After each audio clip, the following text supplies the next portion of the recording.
Saxthorpe Farms, and today's job is to get this cornfield harvested and turn it into CCM to get into the clamp to ferment. So you don't actually need to ferment it. You could just mill it to be CCM, and I think most of the Feeding with Maize Plus will treat it exactly the same. I'm going to do a quick early shout out to the patrons and the YouTube channel members. Actually, I'm say thank you to you all supporting the channel. You are all awesome. I'm really bad at remembering to do that early, so when I edited this video, I threw it in early and it caught me by surprise. Yeah, thank you guys. Really appreciate the support.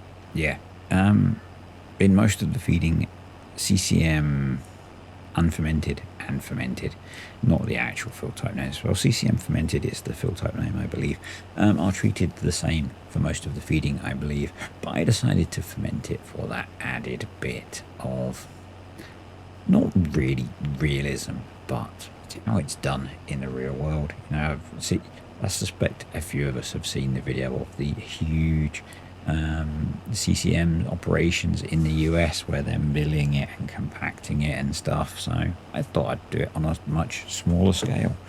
I'm not sure how common it is in the UK actually to make corn cob mix, which is what CCM is. Obviously maize silage seems to be becoming more popular. I don't know whether actually it's becoming more popular or whether I'm just seeing it more, and there's a field of maize being grown just down the road from me, and that seems locally it seems to be becoming more of a thing. Then you know, I can budget based on the fact that Mr. Pemberton is growing maize now, and I only know that based on his video titles and thumbnails because I haven't watched his content in a little while. Obviously we made a lot of maize silage, but yeah, I thought mainly this field went past the point that I would silage it in game. You can silage it at this point, but I don't, so turning it into CCM seemed like a good idea. So that's what we're doing today. Still haven't got enough cash in the bank to put the BGA in, so that'll be a job for another video, probably the next one. Maybe basically waiting for the various productions that we have to generate enough income so that it's worthwhile without having to take out a loan, and that will be within a few game days. In fact, next game day we'll be selling off the beef again. That'll give us a bit more profit, so yeah, things will just keep rolling along as they do. Got the Thorger wagon to unload into. I'm kind of hoping that will be enough capacity to take all of the corn off of this field. Feels like it should be. So it's on here. It's now my go-to trailer for doing a lot of harvesting. I've got a bit lazy now. I've brought it. It's a nice piece of kit. You know, it's nice having I was gonna say trailer, but auger wagon, I guess, that holds so much. It makes life a little bit easier with the scale that we're farming on here. You can see that I might not have stopped when the combine got full. Maybe, possibly. I might not have been paying attention. But that was kind of driven by the fact I was recording this a little bit later than I would have liked to. Again, not in terms of getting the video ready, just in terms of the time of day. And the tiredness. I've actually learned something. The constantly feeling tired could be a function of some of the stuff, the mental stuff that I'm trying to get help with. Apparently one of the side effects of that can be being tired a lot, and it kind of makes sense to me because a lot of time, you know, I was at work all day yesterday. I know I was working from home. I'm still dealing with people as I work from home. And I spend a lot of time masking some of the features of how my brain is with people that I work with. Some people know, some people don't. And so, yeah, that can be quite tiring. And so I end up feeling tired. And yeah, that's starting to explain some bits of why I'm feeling tired a lot, and I wish I'd understood some of this much earlier in my life. I remember going to a doctor years ago, years and years ago, probably over 20 years ago, and saying to them, I'm really tired all of the time. And them saying, well, that's just adult life. Really helpful. I think I went to them for that, and maybe, with the headaches that I get. And yeah, they were really just completely unsympathetic to any of it. And yeah, I wasn't aware of any sort of neurodivergent type things at that point. And so I had nothing to benchmark against, except knowing that some things that I do, I thought were just a bit strange.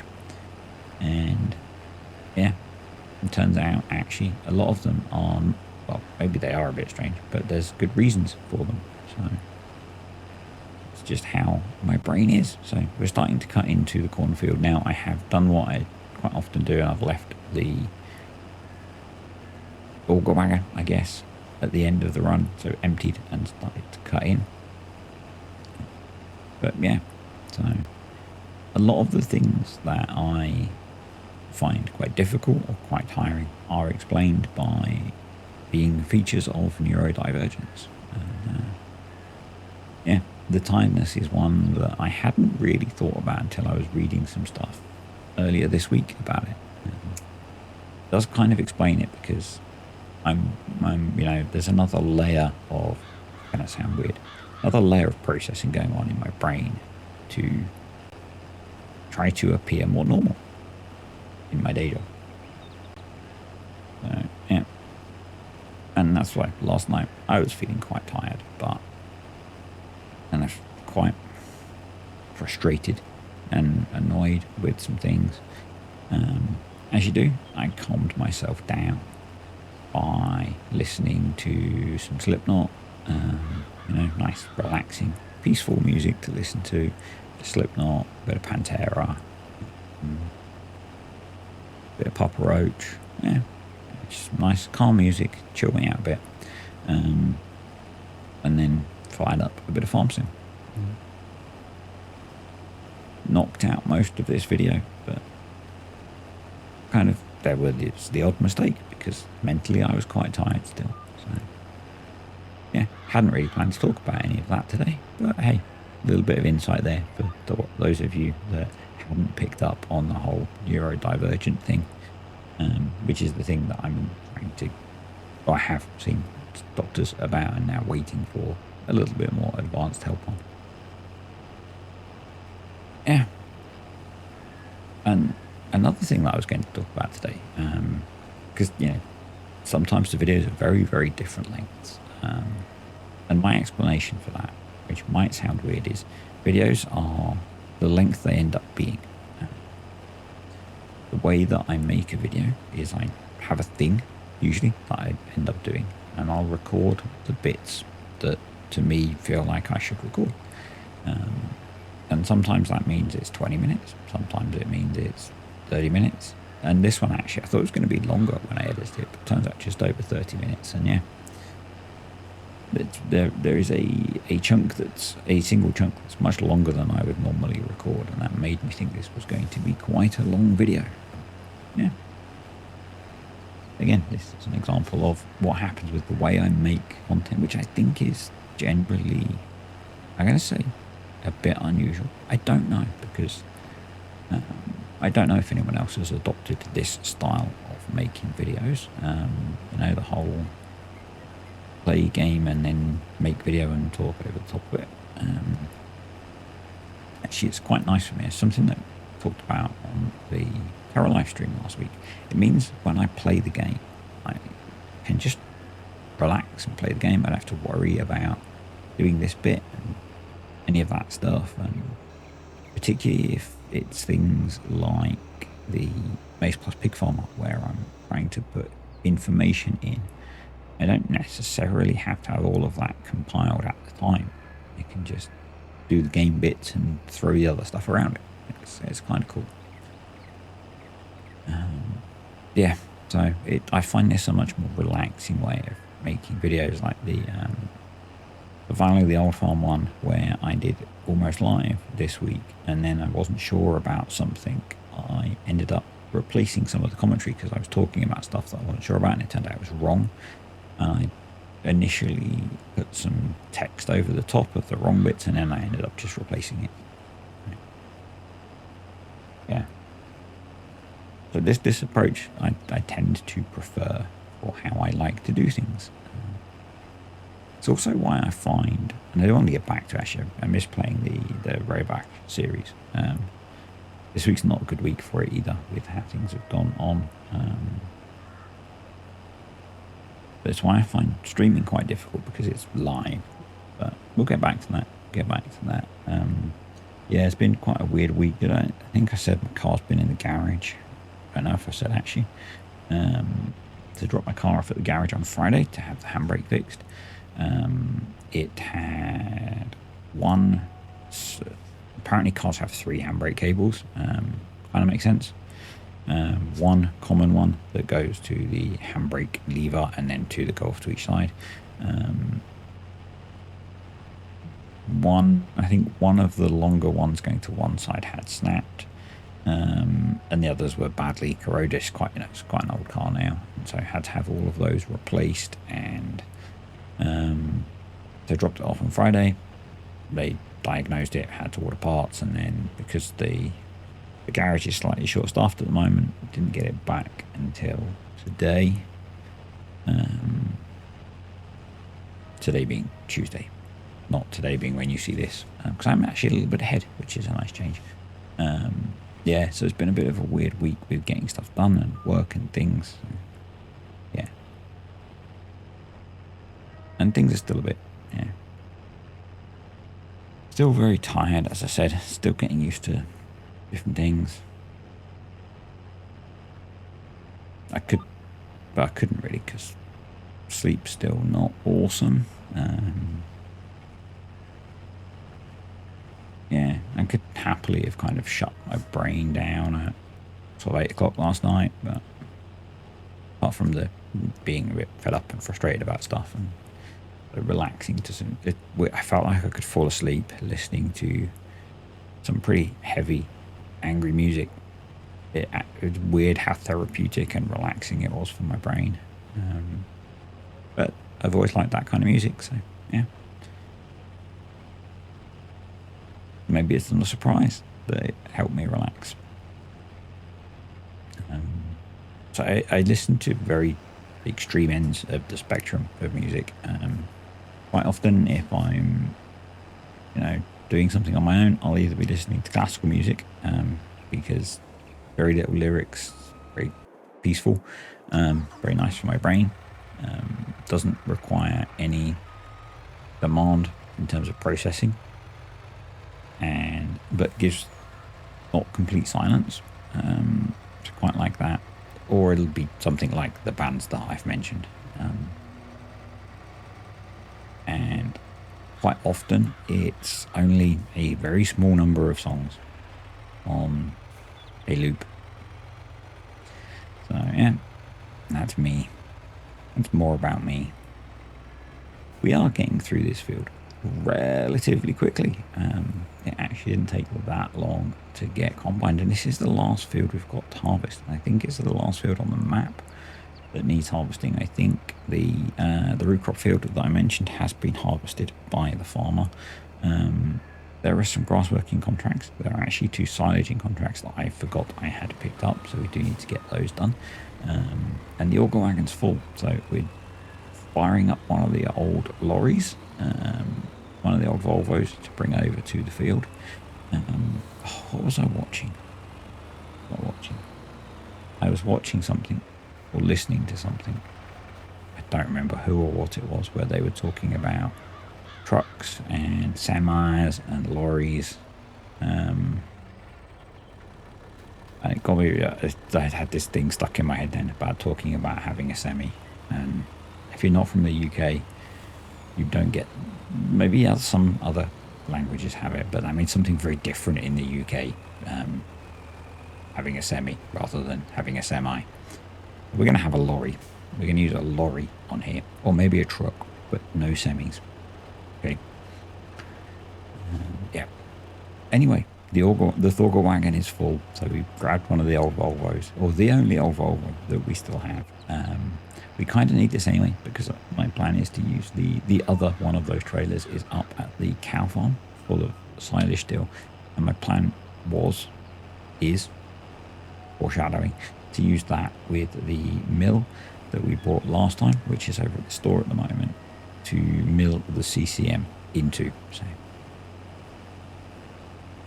it all worked out in my head, but maybe didn't work out quite so well, because I remembered that when I was doing the maize silage, the combination of the Volvo and those trailers wasn't great in a clamp. So I did end up switching to a tractor and one of the grain trailers to do that job. It was a bit easier. But yeah, a bit of foreshadowing there, because I know what's going to happen, because I've done this already. I'm watching it back with you. Well, not with you. I'm watching it back before you. So it's all a very complicated process. It's all very complicated. Yeah.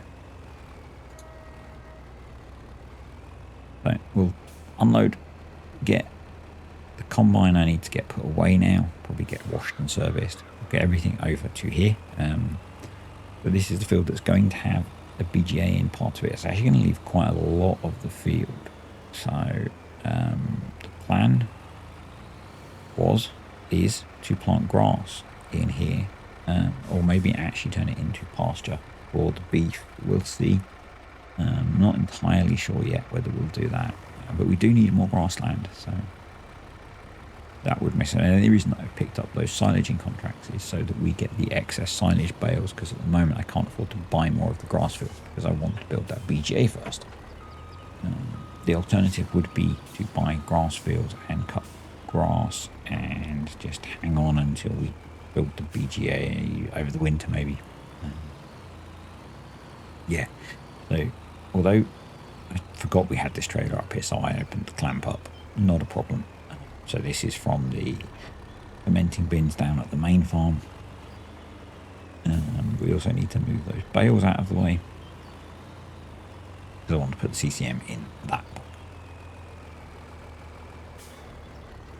I think probably when we build the BGA, I might put another couple of bunkers in, because probably with all the extra fields we've got, I think maybe we'll do some whole crop silage. Maybe we will do some big fields of maize silage. We'll just get another forage harvester so we can forage it quicker. Yeah. And I'm literally just grabbing rather than going and either unhooking the tractor from the grain mill or going and getting another tractor, I'm just using Defend because it's here. It's a nice little utility tractor.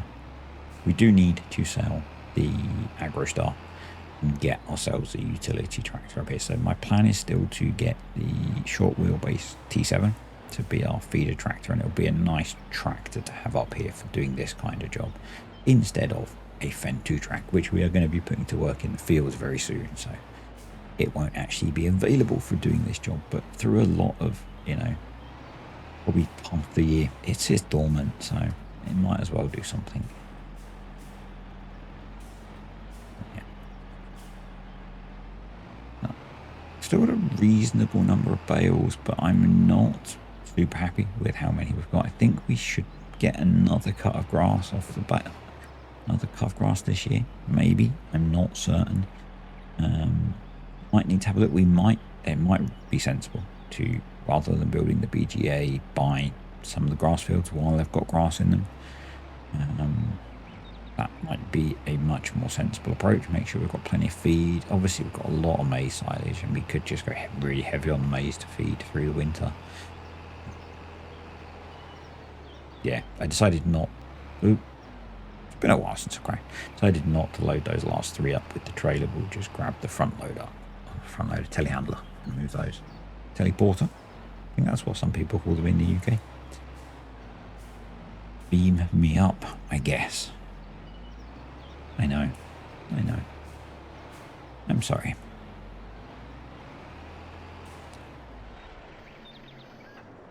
Right, yeah, let's grab the telehandler, get those 3 bales shifted. This needs to be moved and unloaded because disadvantage of not being able to fit it all in the Thogger wagon is that I can't unload it straight from the trailer into the grain mill, so we will be tipping it on the floor and then picking it up with this.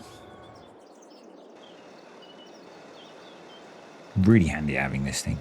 I don't know why I bought the floor piece in green. Really don't.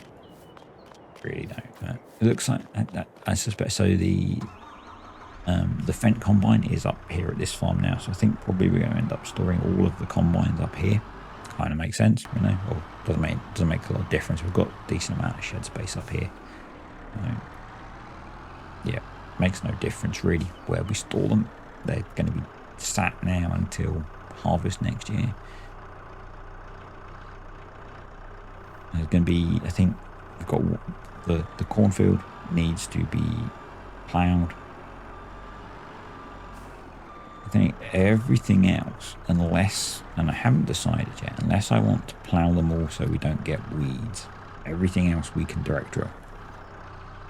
Because I forgot we've got the planter that can direct drill. So, pretty sure our seeder is a direct drill as well. So it's really just a case of deciding what we're planting where and getting on with it. And also deciding if I'm going to do any of the DLC root crops, because we don't have anything to plant those. We've got the ridger, we've got the 6 meter ridger, so we just need to get the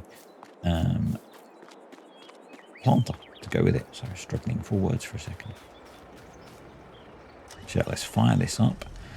I'm going to get some Luprasil delivered as well. We'll get the trailer in place and then we will start milling. And yeah, done a lot of milling on here, a lot more than normal. I think partly because this mill allows us to, I mean, with corn, you can mill individually. There's nothing to mill with it. It's not like grain grist, where with Base Maize Plus, you have to have the 3 grains. With this one, you can mill individual grains, which is kind of useful because you're not so limited. And I think I'm not certain. Yeah, not a real farmer. But based on some of the comments we had on the Discord, it's a bit more common to mill individual grains maybe and feed those, you know, like milled barley or whatever, rather than doing a complete mix. So yeah, you still get, for feeding purposes, the output is the mix, because otherwise you'd need a lot more fill types. But the theory holds, you know.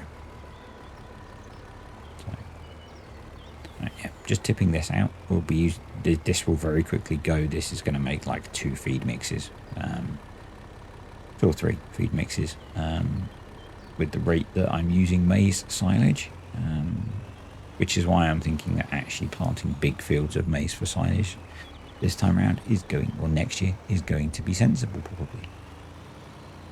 I might, don't know whether it will work. I might see if we can squeeze in some grass cover crops. See if we can get a cut of grass off them, even if it's a partial cut. I used to do that all the time in FS19. I might have left it too late. I'm not sure.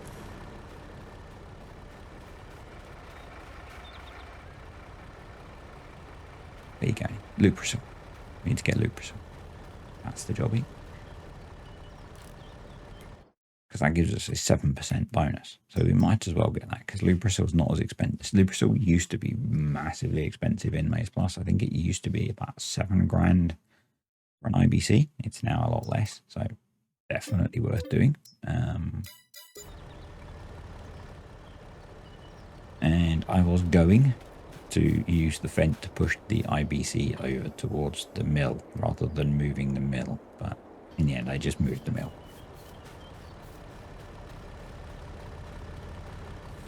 That seemed like a better option.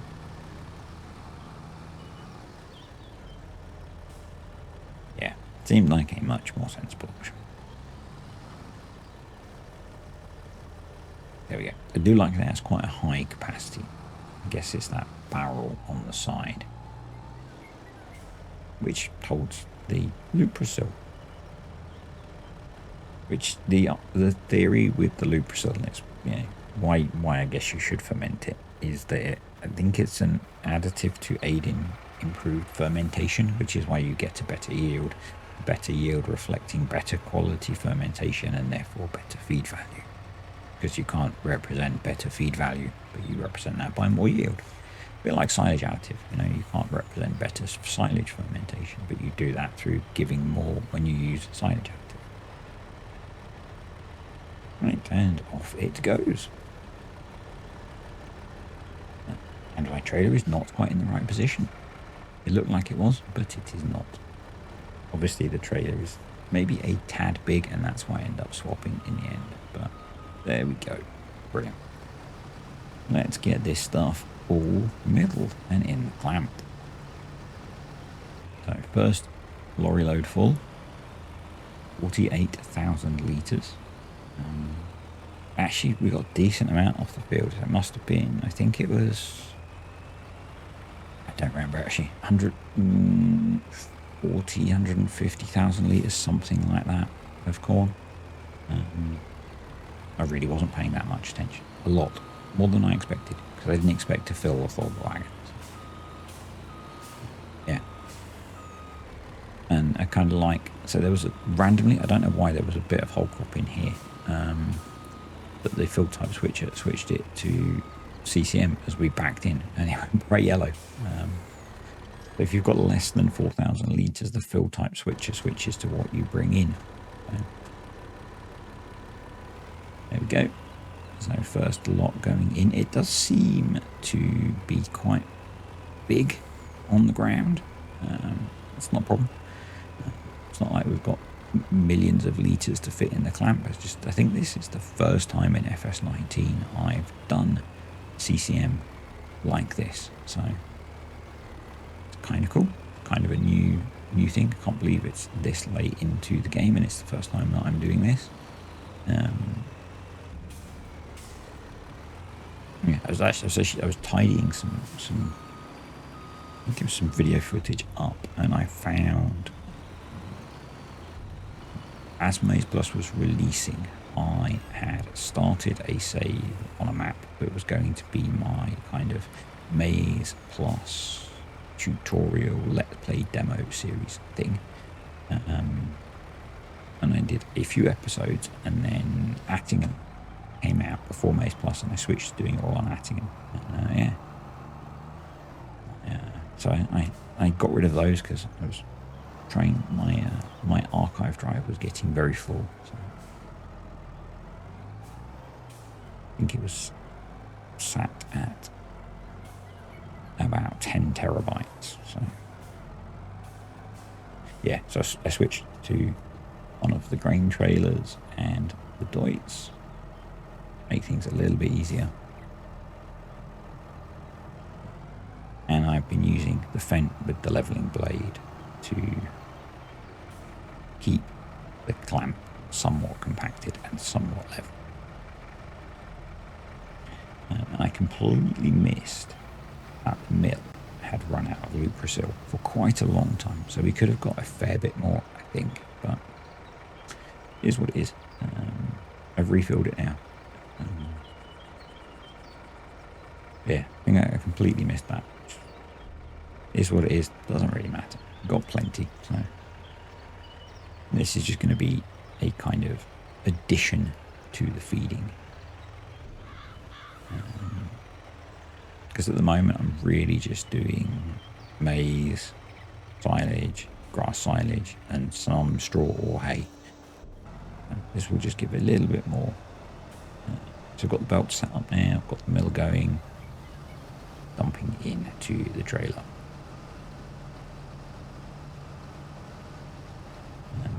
that's it. That's the last of the milled grain. So we've got a little bit of tidying up to do in the clamp. My plan, so I've put it in quite thinly, and I'll compact it like that, and then we'll push it up a bit and recompact it, because I think it would probably ferment better in a smaller, denser clump than thin. I don't know. It feels like in my brain that would work better.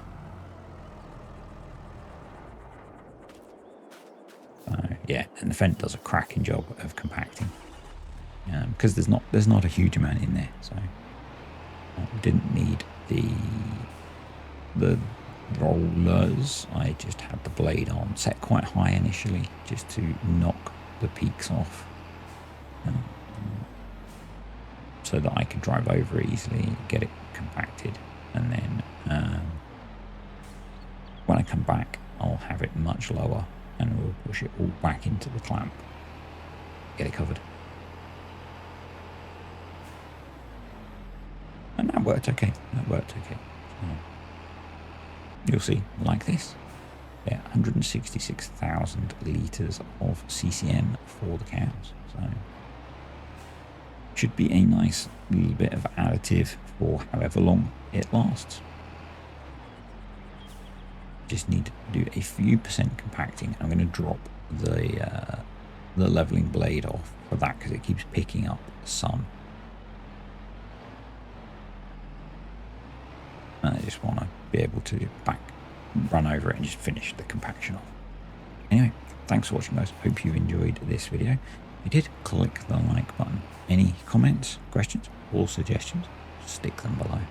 And I'll see you next time for I'm not sure what, on Saxthorpe Farms. Let's get the cover over this and get it fermenting.